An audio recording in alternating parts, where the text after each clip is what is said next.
días, buenas tardes, buenas noches, dependiendo del día que me estén viendo y a la hora que me estén viendo. Yo soy Isabel, lista infinita de libros, y ahora les voy a traer la reseña en bloque de las últimas lecturas desde el 3 de marzo, más o menos, hasta el 13 de junio, que es cuando acabé El Fantasma de la Ópera, ¿ya?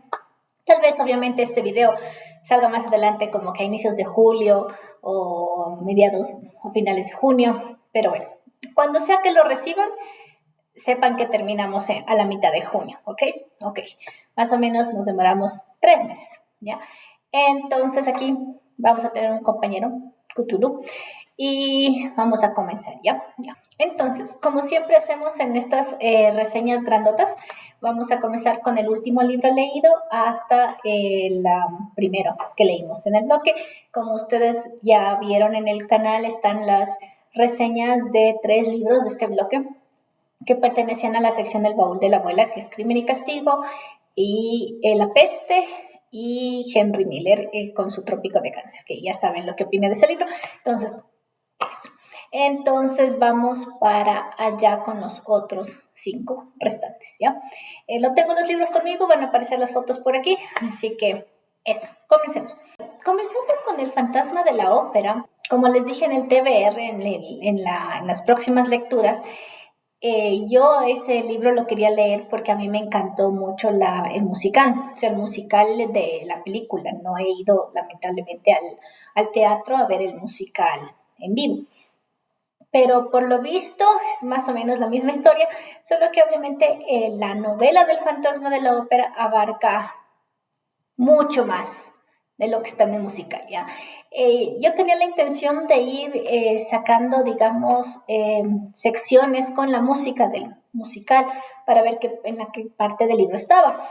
Pero mientras leía, y en los primeros capítulos me di cuenta que las escenas del musical, la mayoría se concentran en un solo capítulo, que es el tercero o el cuarto, no recuerdo bien, y algunas cosas ya del final. Entonces, la novela es bastante más larga y bastante más compleja de lo que parece ser que una simple historia de amor, ¿ya? ¿Ya? Entonces, bueno, esta novela gótica, escrita por Gaston Leroux, es un misterio, una novela de misterio del puro y duro, en la que nos cuenta el autor, Gaston, el supuesto caso real de este acontecimiento en la ópera. La novela está escrita como que si el mismo autor hubiera ido recopilando datos, recopilando testimonios, recopilando entrevistas, cartas, actas policiales, evidencia en general de lo que en realidad pasó en la ópera 20 años, tal vez no tanto, atrás, porque nunca nos especifica qué tanta diferencia de tiempo hay entre los acontecimientos de la novela y de lo que el supuesto actor Gastón es el que reúne los datos. ¿Ya? Comencemos dejando esto en claro.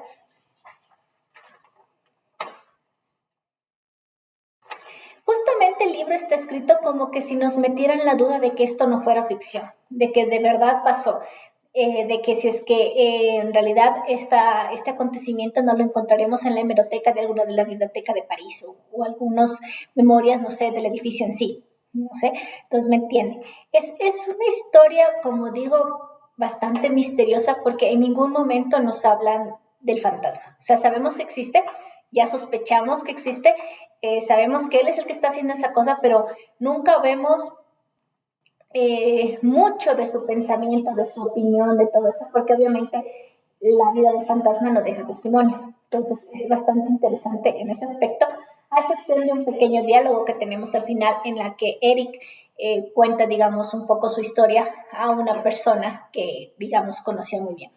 Ahí es cuando me di cuenta que el musical toma varios personajes y los fusiona y los cambia para como que dar más sentido a la historia de amor, que es lo que busca el musical.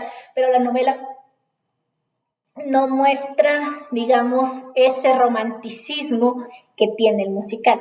Y ahí es cuando yo digo que hace muchos años, y como les digo, soy fanática de este musical, vi que había memes y fan cómics que de muchas chicas, intuyo que son mujeres las que están haciendo estas cosas, no sé, el anonimato del internet es una bendición, En todo caso, que muchas personas argumentan que Christine debió haber escogido a Eric y no a Raúl. Yo creí que era broma, ¿ya? Cuando leía esos memes decía, pero es que Eric no es el fantasma, no es para novio, o sea, no tiene sentido, bla, bla, bla. Eran mis argumentos, pero cuando leí la novela ya entendí por qué decían eso, ¿ya? Y justamente quiero hablar de los personajes. Bueno, tenemos a la protagonista, al foco, al centro de todos estos acontecimientos que están pasando en la ópera, que es Christine Daae, que es, digamos una protagonista romántica, en el sentido del romanticismo del literario, en la que es una muchacha de origen humilde que logra escalar y trata de, digamos, llegar a un éxito, ¿ya? Listo, pero se encuentra en medio de unas complicaciones que no le permiten, digamos, cumplir su objetivo, ¿ya? La pobre está en medio de un caos que ya no sabe cómo controlar, ¿ya? Por un lado tiene al fantasma que le brindó su apoyo, bueno, apoyo, entre comillas, enseñándole a cantar y enseñándole técnicas, y ella acepta esas técnicas, acepta esa enseñanza con el respeto y la amistad que merece esta persona que no conoce, que no ve, pero que ella intuye que es alguien místico, porque está esperando, digamos, la venida de ese ser mágico y especial que su padre prometió enviársela desde el cielo. Eso no es muy spoiler porque pasa en los primeros capítulos. Y segundo, también está el musical, así que yo asumo que la mayoría de ustedes sabe, por cultura general, por cultura pop, de qué trata el musical de El Fantasma. Y del otro lado está, obviamente, su amigo de la infancia, que es Raúl, que está enamorado de ella y ya está en una edad en la que quiere tenerla como, digamos, compañera de vida, ¿ya? Justamente hablando de Raúl es porque digo que ahora entiendo esas fans, a esas personas que decían que mejor se hubiera quedado con Eric. Y es que Raúl es un dramático, es un completo dramático, no sé qué más expresar para describir a Raúl. Es un niño mimado que está haciendo berrinche porque no tiene lo que quiere. Eso es lo que es Raúl. Y aunque cumple muy bien su labor de protagonista y su labor de protagonista romántico, como Christine, en la que está luchando por amor y toda la vaina así, pero en el momento de la acción, en el momento del tomar acción, tomar armas y tomar decisiones y resolver, pues no. Justamente por eso les digo, Raúl tiene este problema de que obviamente es un personaje bastante dulce, bastante sensible, que está bien, está perfectamente bien. Sin embargo, el fantasma tiene mayores capacidades que Raúl, en el sentido de esto de tomar decisiones, pensar rápido y actuar. Eso, Raúl es como que se mueren primero en su desdiche, se ahoga en el vaso de agua y luego actúa. Y eso es un poquito desesperante para las personas que están leyendo libros, como que da ganas de meterse al libro, darle la cachetada de cálmate y haz las cosas. Y eso es lo que nos deja la comparación con Eric, que es el fantasma. Y Eric, como les digo, nunca nos dicen exactamente de dónde vino hasta el final, obviamente, y eso no voy a decir, de dónde vino, qué habilidades tiene y todas esas cosas. Pero Eric es bastante habilidoso. Es, como decían en el musical, es un genio. O sea, básicamente es una persona súper dotada que lamentablemente nació con una deformidad. Y obviamente la novela hace mucha alusión a esto y a esta, digamos, el pretty privilege que hablan en redes, el privilegio de la belleza, en la que obviamente por tener este defecto, nadie lo toma en cuenta que no sea con su inteligencia. He visto muchos personajes muy parecidos a Eric, solo que creo que Eric es el verdadero personaje moralmente gris, porque hace cosas malas, que también hace cosas buenas, pero obviamente él no puede diferenciar el bien y el mal, ¿sí? Entonces, toda esa grandeza, toda esa belleza que presenta Eric en sus obras, tanto de ingeniería como creativas, porque también es músico, es ingeniero, es arquitecto, es muchas cosas, no son suficientes para aplacar los malos actos que muchas veces hace para cumplir, digamos, pequeños caprichos, ¿ya? Tomando en cuenta que nunca recibió amor y esa es su motivación, o sea, quiere que alguien lo quiera. Y lamentablemente escogió a Christine para cumplir ese sueño. El final de la novela es bastante inesperado porque a la final nunca supimos qué es lo que pasó. Nos dejan a digamos, a un rol desesperado, a una Cristina haciendo tratos y muchas cosas llenas de tensión que a la final nunca sabemos qué es lo que se va a pasar. Es básicamente como en la canción del musical de Hamilton.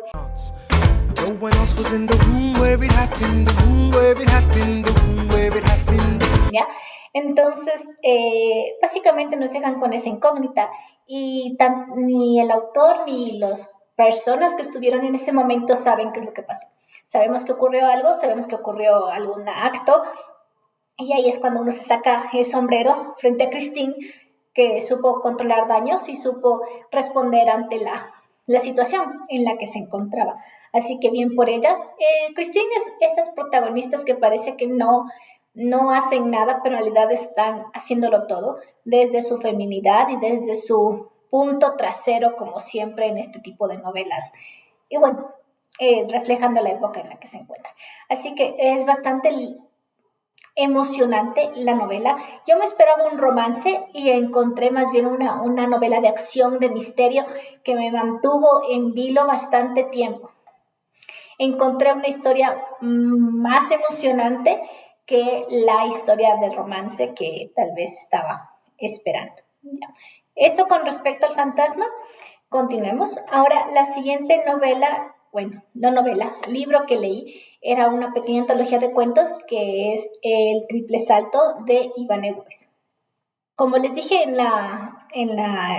las próximas lecturas en el TBR en marzo, creí que era una novela, no es una novela, era una antología de cuentos, pero los cuentos que presenta Iván Egues son muy parecidos, o más bien dicho, del mismo tono, con las que presentó su novela El Poder del Gran Señor, que lo leímos en el primer bloque justamente. Es una especie de un realismo de la sociedad ecuatoriana. No nos especifica la época, pero yo creería que entre los 70 más o menos, tal vez 80, ya en que nos muestra, digamos, lo típico que es la familia, digamos, el civismo, la sociedad, el amor, el romance de personas, de los civiles a pie en este caso que me parece que es Quito, pero no estaría segura en qué ciudad del Ecuador es lo que está digamos, enfocada. Digamos que puede ocurrir tanto en Quito como en La Tacunga, como en Cuenca, como en cualquier parte del Ecuador. En esa época, obviamente. ¿Ya? También me sorprendí de que el pequeño folletito, porque es como un folletito pequeño, no tiene más de 200 hojas, tiene una segunda parte y la segunda parte ya habla del circo. Ya, esta antología en la parte de atrás, en su primicia dice que son historias de personajes del circo, pero su primera parte, digamos, es del público. Ya, es como que Wes nos presenta al público que va a ver ese circo y los actores del circo que se van a presentar ante ese público, cosa que me pareció muy interesante. Y en la segunda parte ya habla de un poco más de las pasiones, de los vicios, de estos problemas de que toda persona famosa, digámoslo así, enfrenta, que es la fama, cómo maneja con ella, las traiciones y las alianzas que se tienen que hacer para poder estar en cierto nivel y tener este éxito, digámoslo así, o las cosas, digamos, malvadas que los artistas tienen que hacer para mantenerse dentro del circo. Y también los tratos que reciben por parte del público cuando no están actuando, Wes nos muestra esa línea fina en la discriminación y el aplauso, ya que el mismo personaje que está actuando en el circo es apedreado en la calle, ¿me entienden? Entonces eso ya va con varios mitos populares de lo que conlleva estar en el circo. Bastante interesantes, bastante cortos e impactantes. La gran mayoría son cuentos muy impactantes, realistas, hasta más no poder.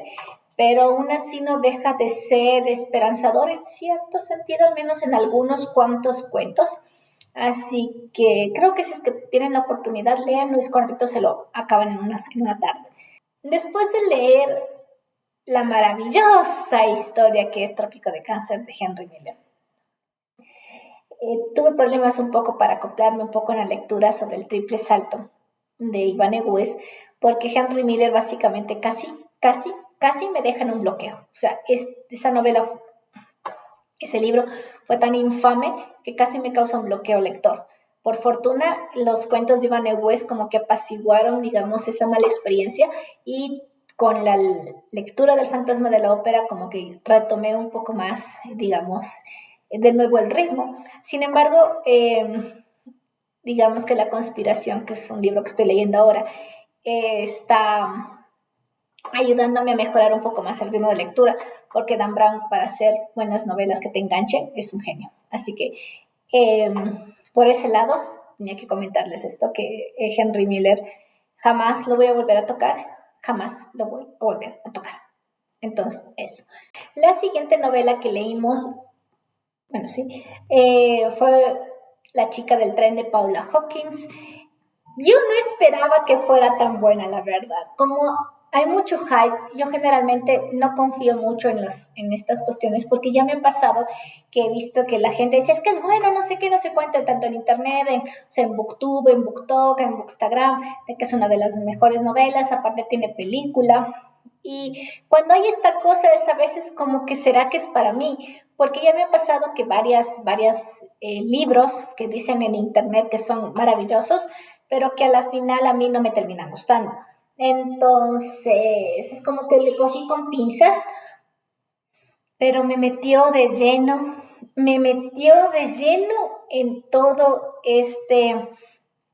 en esta historia de misterio, que no pensé que me iba a atrapar tanto. O sea, La chica del tren nos narra la historia, creo que todo el mundo ya lo sabe, pero aún así, la historia de una mujer que desde la ventana del tren de ida y vuelta, desde su casa hasta el trabajo en Londres, ve una casa en específico e idealiza esa vida maravillosa que tienen esas personas, comparándola con la desastrosa que tiene en este momento, hasta que un día la mujer que vive en la casa que tanto ve desaparece.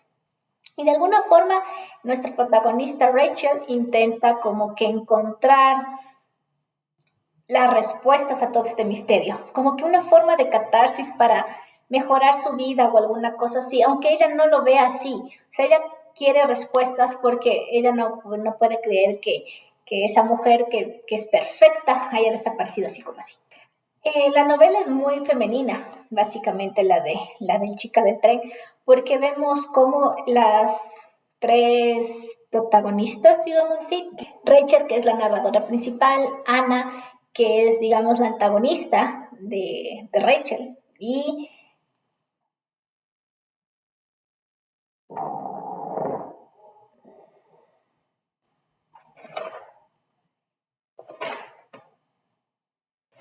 Megan, que es la mujer que desaparece. Y conforme va avanzando la historia, Rachel nos va contando partes de su pasado también. Entendemos muy bien claro qué es lo que pasó y por qué está en este estado medio de automático en el que no sabe qué hacer y está cayendo en lo más bajo del pozo, básicamente llena de muchos problemas, de demasiados problemas. Y ella es como que nuestro primer narrador principal, poco confiable porque en el estado en el que está es como para dudar mucho de ella. O sea, hay una parte en la que creo que el lector sospecha de que ella es la causante de la desaparición. Sin embargo, mientras transcurre el libro, vemos también la opinión de la mujer desaparecida, Megan, que también nos cuenta su vida llena de problemas, nos cuenta muchas de estas cosas sobre como que el escape, o sea, ese deseo de huir de los problemas, huir de la tristeza, huir y como que negarse a muchas cosas, ¿no?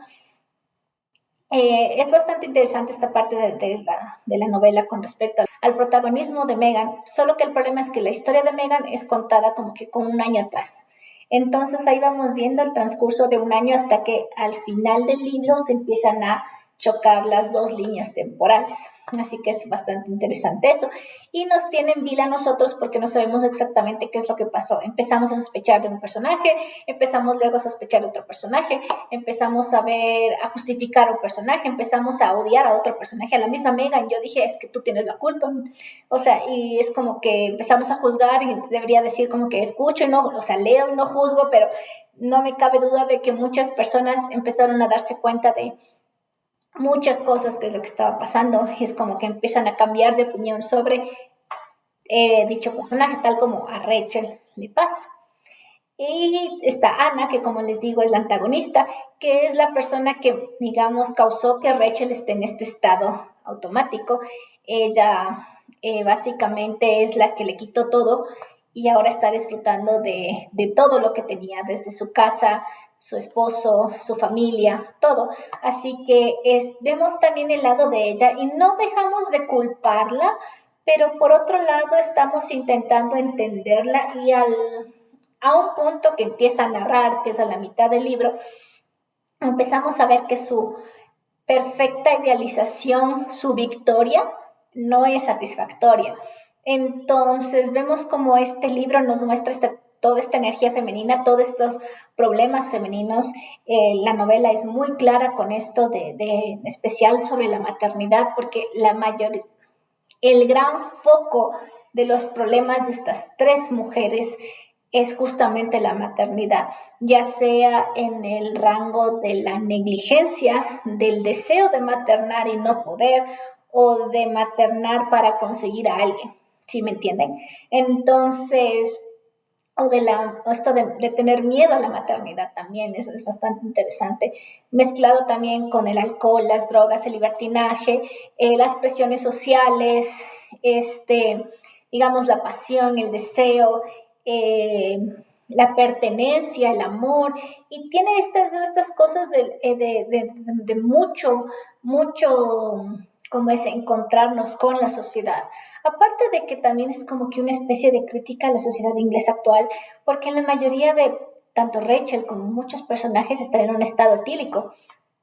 Y es como que para la novela no muestra ningún personaje que diga que esto es anormal. O sea, Rachel no dice es que me quedan viendo feo. No, es como que ella está en ese estado y nadie le dice nada, nadie le hace cosas y hay otro personaje con el que se encuentra que también está en ese mismo estado y no pasa nada y es como, me preocupo. O sea, es como que todo bien, o sea, ¿qué les pasa a los ingleses? Pero bueno, yo no vivo ahí, no tengo por qué estar cuestionando nada si aquí también pasa lo mismo. Bueno, básicamente el libro refleja mucho sobre la sociedad actual y cómo las mujeres tratan de acoplarse y sobrevivir tanto en el ámbito laboral como familiar, social y todo eso, ya con más presión y, digamos, poco entendimiento por parte de. Ya, continuamos.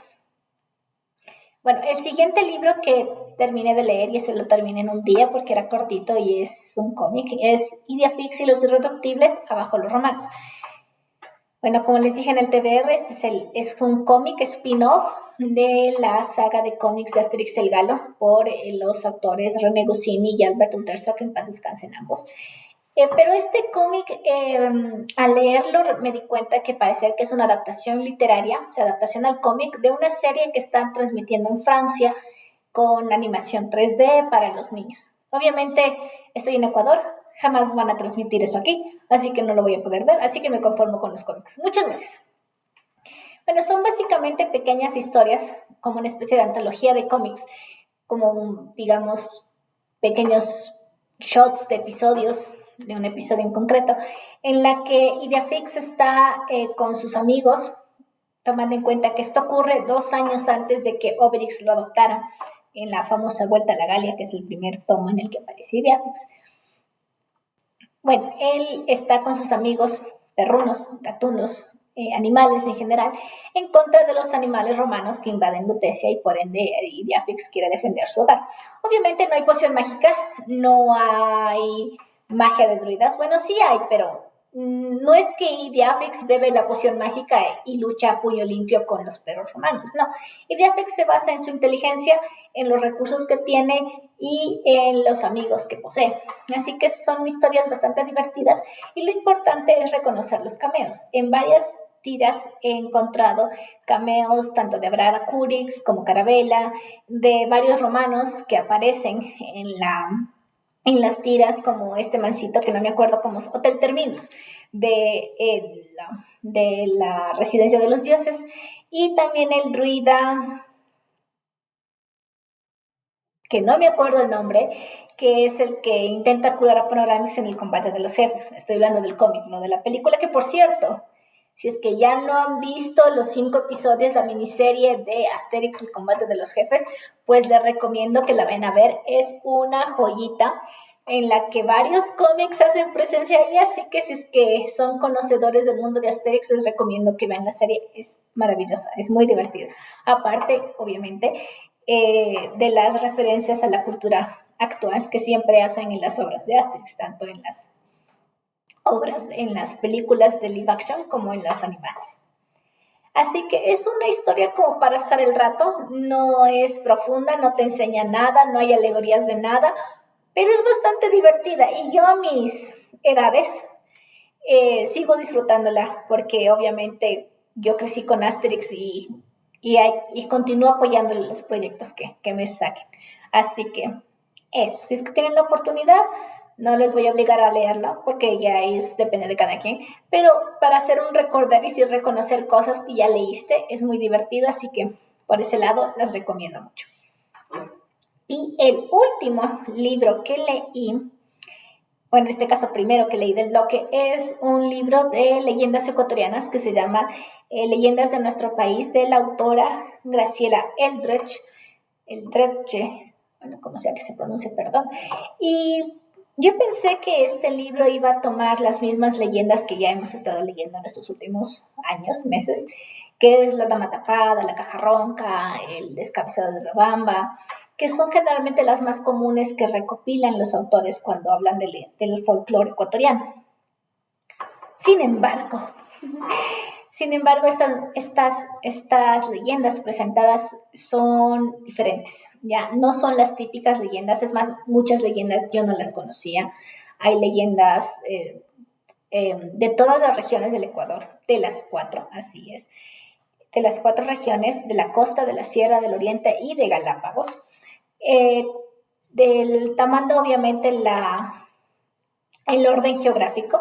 Comenzamos con la costa, varias leyendas que también involucran al pueblo afro, a los indígenas nativos de la costa ecuatoriana. Y estas leyendas invocan mucho a digamos, las precolombinas, que son básicamente luchas entre tribus brutales, así como digamos, historias de guerra, de los sobrevivientes de la guerra, o digamos, de naciones que están enfrentadas entre sí.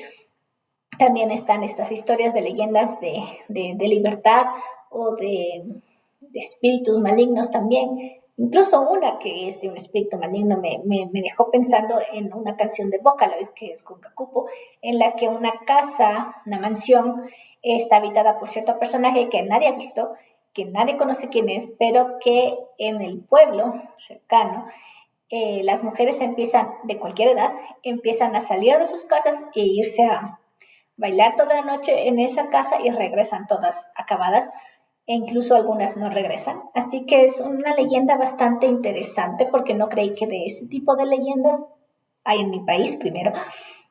Y segundo, como les digo, me recuerda mucho a esto de Vocaloid, que por aquí va a salir la canción, si es que fueron adolescentes en el 2000, 2010, entonces ya sabrán de qué canción hablo.